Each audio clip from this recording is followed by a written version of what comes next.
Cometí un error al responder a un comentario hecho en un vídeo reciente titulado ¿Qué hay de malo en orar a Jesús? Ese comentarista cree que Isaías 9:6 es un texto de prueba de que Jesús es Dios. Ese versículo dice, porque nos ha nacido un niño, se nos ha dado un hijo, y el gobierno estará en sus manos.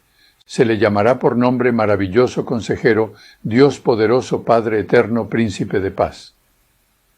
Mi afirmación era que se trataba de una mala traducción de las palabras de Isaías escritas originalmente en hebreo, que no tiene mayúsculas, como un nombre propio con mayúsculas, la frase Dios poderoso.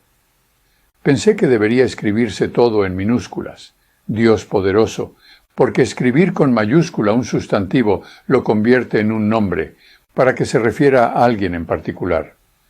Un nombre propio con el que todos estamos muy familiarizados es Cristo. Cristo, en español, proviene de la palabra griega Christos, que significa ungido. Por lo tanto, se deduce que todos los hijos de Dios, los nacidos de arriba, son ungidos con el Espíritu Santo, y todos ellos son ungidos, Cristos, del Cristo, minúsculas. Esto no quiere decir que sean pequeñas identidades duplicadas de Jesucristo. No, son ungidos como lo fue Él, pero su unción es distintiva, y por eso nos referimos a Él como el Cristo, el Mesías, el Hijo del Dios vivo, Mateo 16:16.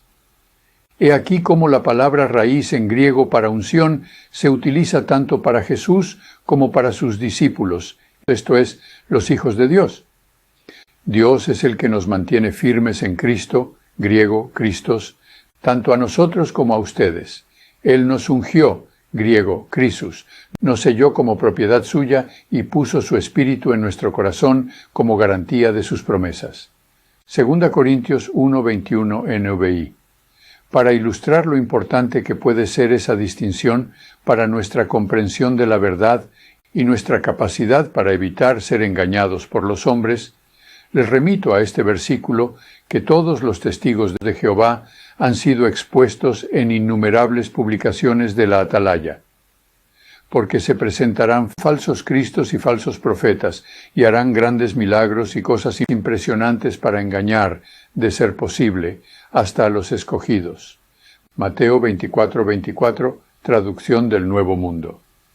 Al utilizar mayúscula en los falsos cristos, se hizo creer a los testigos que tenían que estar atentos de las personas que se hacían pasar por Jesucristo.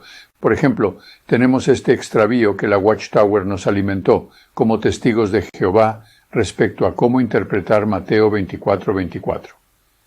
Los versículos posteriores están describiendo un periodo de tiempo más largo, un tiempo en el que hombres como el judío Bar Corba dirigieron una revuelta contra los opresores romanos en 131 a 135 EC, o cuando el mucho más tardío líder de la religión Bahá'í afirmó ser el regreso de Cristo, y cuando el líder de la Doukhobors en Canadá profesó ser el Cristo Salvador. Pero aquí en su profecía, Jesús advirtió a sus seguidores que no se dejaran engañar por las pretensiones de humanos. Atalaya, 1975, Brino de Mayo, página 275, párrafo 14. ¿Por qué no se nos ha dicho ese día y esa hora? Algunas Biblias no cometen el error de hacer Cristo en un nombre propio al ponerlo en mayúsculas. Por ejemplo, esta interpretación de la New American Standard Bible. Porque se levantarán falsos cristos y falsos profetas y darán grandes señales y maravillas para engañar, si es posible, incluso a los elegidos. Pero una mejor traducción sería el significado de Cristos al español como lo hace la traducción 2001. Porque los falsos ungidos y falsos profetas surgirán, realizarán presagios y señales tan grandes que podrían engañar incluso a los elegidos. Mateo 24:24, traducción 2001. Tal vez, si no hubiera estado pendiente de los líderes religiosos que afirman ser Jesucristo reencarnado, tal vez me hubiera dado cuenta de que J.F. Rutherford, Nathan Knorr, Fred Franz y todos los miembros del cuerpo gobernante que afirmaban ser ungidos. todos esos ungidos de la religión de la JWB que hicieron predicciones proféticas. Así que yo y mis compañeros testigos fuimos engañados durante años por falsos ungidos y falsos profetas en la sede de la JWB, y ni siquiera nos dimos cuenta de cómo habían tergiversado la advertencia de Jesús para que no viéramos cómo se aplicaba a ellos. Volviendo al tema, ¿debería escribirse Dios poderoso con mayúscula inicial en Isaías 9:6? ¿Y por qué? La respuesta es sí, debería escribirse con mayúscula, pero no por la razón que afirman los que creen que Jesús es Dios. Debería escribirse con mayúscula como Dios poderoso, ya que es una de las 4 designaciones dadas a Jesucristo y como tal constituye un nombre. Pero, y este es el asunto, que todo lo que representa un nombre propio, un nombre con mayúscula inicial o una frase nominal, es una designación que identifica a una cosa o persona en particular como única. Donde la gente se equivoca es cuando afirma que el nombre propio Dios no se refiere a Dios como persona, más bien a la naturaleza de Dios.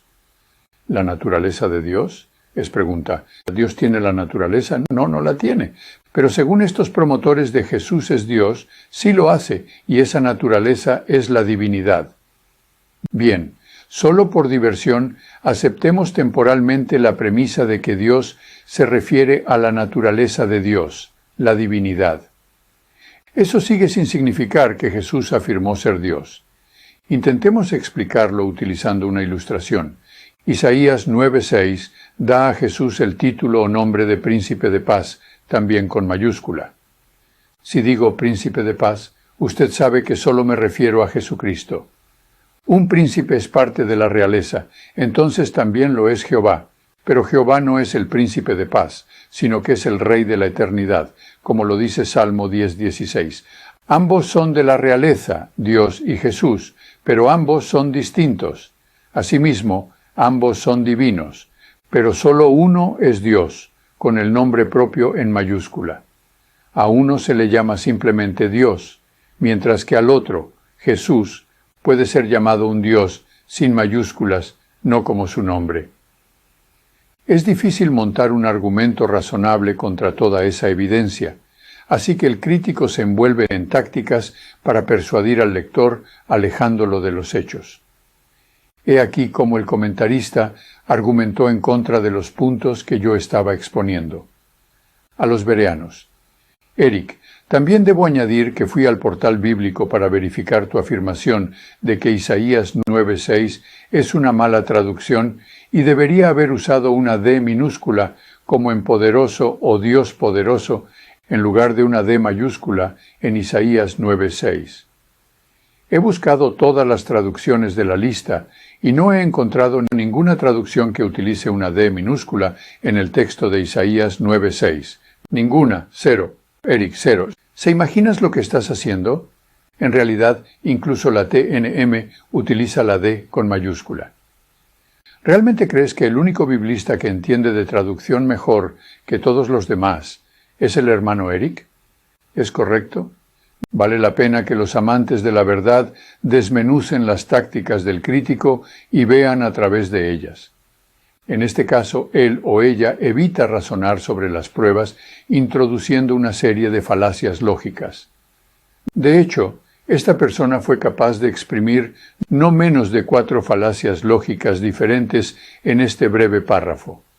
Recuerde, los comentarios son públicos y pueden ser leídos por cualquiera.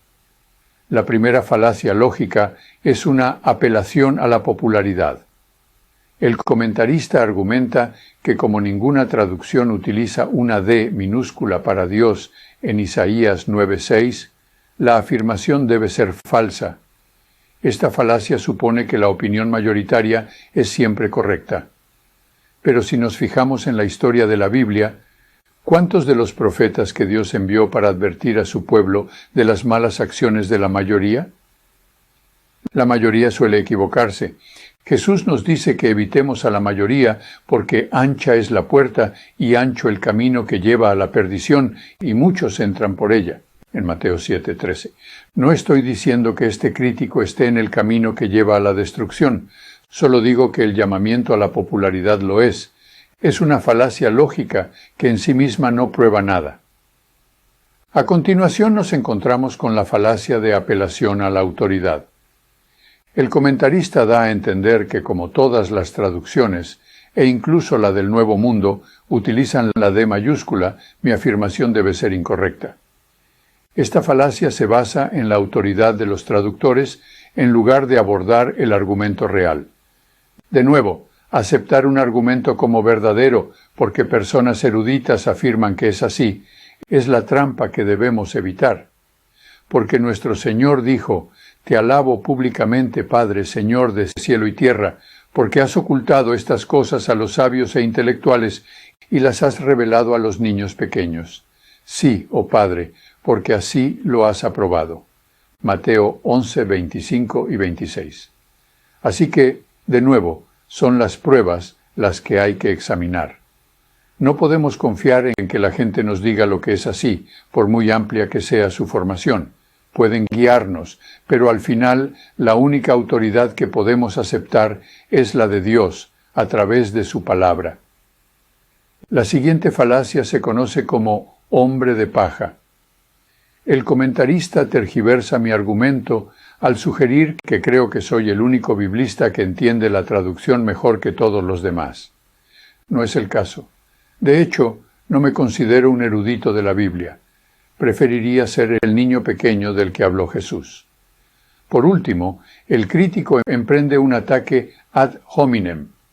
El crítico cuestiona mi credibilidad al insinuar que no es razonable creer que Eric entiende de traducción mejor que todos los demás eruditos. Una vez más, si consigue que desestime lo que digo como algo sin valor porque soy yo quien lo dice, entonces el crítico consigue que ignore el argumento real que se está exponiendo. Entonces, ¿cuál es el argumento real que demuestra que Isaías 9:6 en realidad prueba que Jesús no es Dios?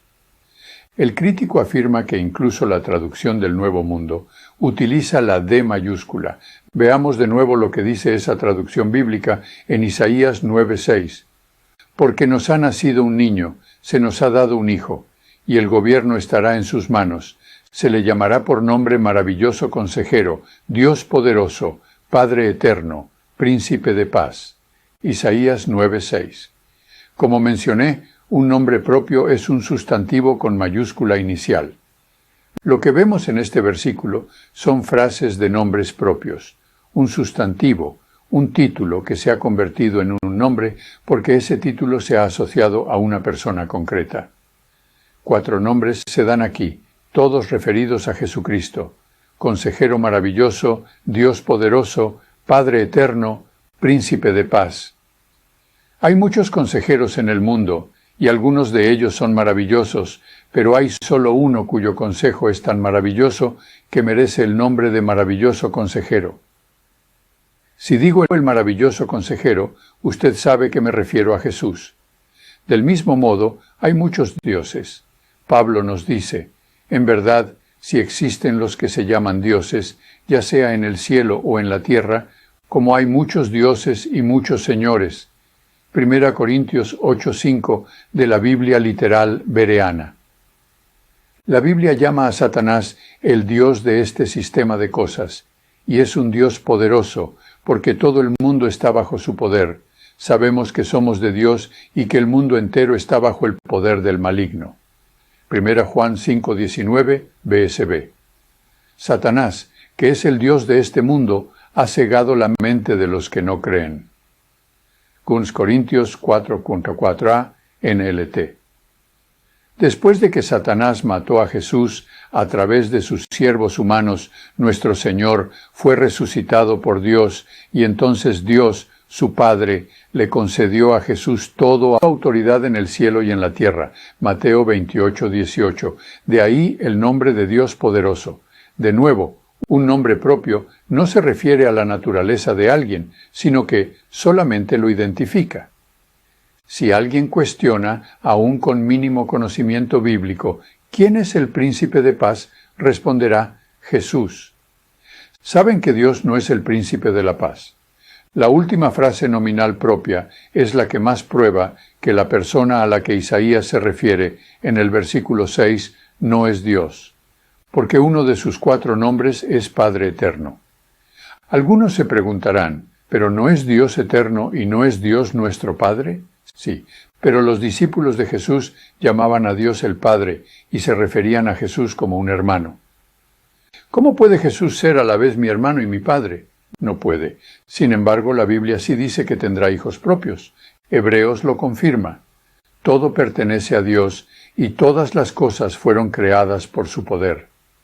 Así que Dios hizo lo correcto cuando creó a Jesús perfecto mediante el sufrimiento, ya que Jesús llevó a muchos de los hijos de Dios a salvarse y a participar en su gloria. Jesús y las personas a las que santifica pertenecen a la misma familia. Por eso no se avergüenza de llamarlos sus hermanos y hermanas. Incluso le dijo a Dios, «Les diré tu nombre y cantaré tus alabanzas cuando se reúnan para adorar». También dijo, «Confiaré en Dios». Entonces dijo, «Aquí estoy con los hijos que Dios me ha dado». Hebreos 2, 10-13, versión inglesa contemporánea. Entonces, si somos hijos de Dios y hermanos de Cristo, al menos esa es la recompensa que estamos alcanzando entonces. ¿Quiénes son los hijos que Dios da a Jesús para que pueda ser llamado como Padre Eterno? Para responder a esto, empecemos por leer Lucas 3:38. Siendo el siguiente el final de la línea de descendencia desde Jesús hasta Dios. Hijo de Enós, hijo de Set, hijo de Adán, hijo de Dios. Tomado de la traducción del Nuevo Mundo. Si Adán hubiera permanecido fiel, no habría sido desheredado de la familia de Dios. Y todos seríamos hijos de Dios a través de nuestro antepasado Adán, que aún estaría con nosotros.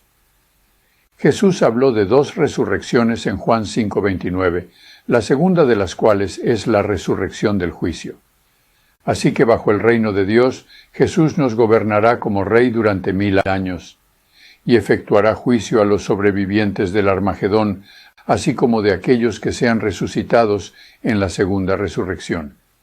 Ahora, veamos la 1 Corintios 15:45 para ver cómo es que Jesús viene a ser el Padre Eterno y cómo es que Dios le da hijos. Así está escrito, el primer hombre, Adán, se convirtió en un ser viviente, el último Adán en el Espíritu que da vida, según la NBI. Vimos en Lucas 3:38 cómo Adán fue hijo de Dios, y a través de Adán, si hubiera permanecido fiel, todos seríamos llamados hijos de Dios. Todos somos huérfanos por el pecado adánico. Ahora, nuestro Padre Celestial ha proporcionado los medios para sustituir a Adán. En lugar de heredar muerte, podemos heredar vida. Jesús se ha convertido en un espíritu de vida. Jesús habla de esta cualidad que recibe de su Padre cuando predice las 2 resurrecciones. Y les aseguro que el tiempo se acerca. De hecho, ya está aquí, cuando los muertos oirán mi voz, la voz del Hijo de Dios. Y los que escuchen vivirán. El Padre tiene vida en sí mismo, y ha concedido ese mismo poder dador de vida a su Hijo. Lo cual, de nuevo, no tiene sentido si Jesús siempre ha sido Dios. Y le ha dado autoridad para juzgar a todos, porque es el Hijo del Hombre. No se sorprenda tanto. En efecto, se acerca el tiempo en que todos los muertos en sus tumbas oirán la voz del Hijo de Dios y resucitarán.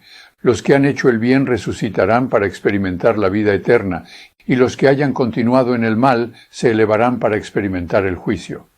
Juan 5:25-29 NLT. Los que han muerto en Cristo haciendo la voluntad de Dios resucitarán en la primera resurrección a la vida para reinar con Jesús en el reino de Dios.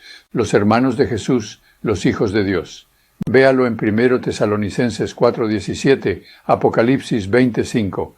Aquellos que no hicieron la voluntad de Dios resucitarán para ser juzgados en la segunda resurrección bajo el reino de Dios. No serán condenados automáticamente como enseñan algunas religiones a través de sus dogmas. ¿Recuerda al malhechor que colgaba de la cruz junto a Jesús y que se arrepintió en las últimas horas de su vida? Fue perdonado por nuestro Señor y se le prometió que estaría con Cristo en el paraíso. Analícelo en Lucas 23, 39 a 43. De esto podemos ver que el arrepentimiento es la clave, no importa cuán graves sean sus pecados pasados. Como a Jesús se le ha concedido el poder de dar vida, puede adoptar a estos descendientes de Adán para que se conviertan en sus hijos y hereden la vida eterna si deciden aceptar a Jesús como su Salvador durante el gobierno de Cristo sobre la tierra. Todo esto confirma la relación entre Dios Padre y su unigénito Hijo, como se explica en 1 Corintios 8, 4 al 7 NBI. Hay un solo Dios. Aunque haya los así llamados dioses, en el cielo o en la tierra, y por cierto que hay muchos dioses y muchos señores, para nosotros no hay más que un solo Dios, el Padre, de quien todo procede y para el cual vivimos. Y no hay más que un solo Señor, Jesucristo, por quien todo existe y por medio del cual vivimos. Pero no todos tienen conocimiento de esto. Lo que Pablo escribe a los Corintios tiene sentido, ¿verdad? Un Padre del que proceden todas las cosas. Eso incluiría a Jesús, su Hijo unigénito. Entonces Jesús se convierte en aquel a través del cual vinieron todas las cosas y a través de quien vivimos. El Padre emplea a su Hijo como maestro o obrero para producir todas las cosas. ¿Es tan fácil de entender? Todos sabemos que un Padre viene antes que un hijo, así que ¿por qué complicar esto? ¿A quién beneficia complicar la relación entre el Padre, el Hijo y los creyentes? Pablo concluye su declaración a los Corintios, externando a los miembros de la congregación que, y enfatizo, pero no todos tienen conocimiento de esto. Es un conocimiento tan simple y sencillo. ¿Cómo es posible que no todo el mundo lo entienda? Porque esta verdad no se obtiene por acto intelectual, porque nos es revelada por el mismísimo Dios. Para concluir, quiero compartir un pensamiento muy relevante que tiene que ver con el por qué algunos entienden la relación entre Dios y el Hijo y otros no.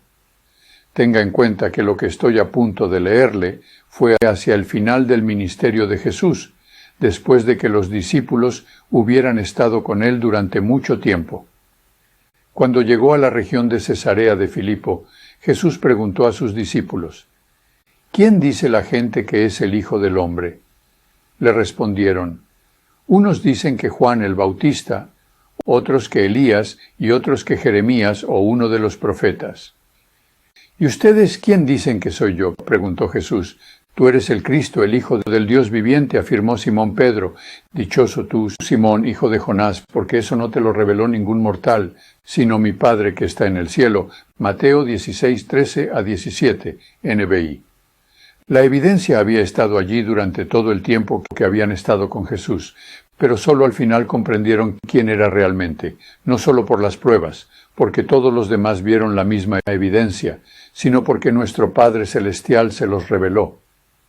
¿Por qué la gente cree que Jesús es Dios, a pesar de las pruebas de que no lo es?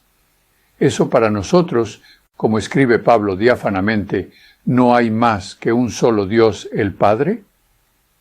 Jesús nos responde a eso: poseemos este conocimiento porque Dios nos lo revela, y si no lo poseemos, entonces es porque no nos lo ha revelado. Por favor, recuerde que esto no es lo que yo digo, esto es lo que dice la Biblia. Las palabras de Pablo que acabamos de leer son muy claras y diáfanas.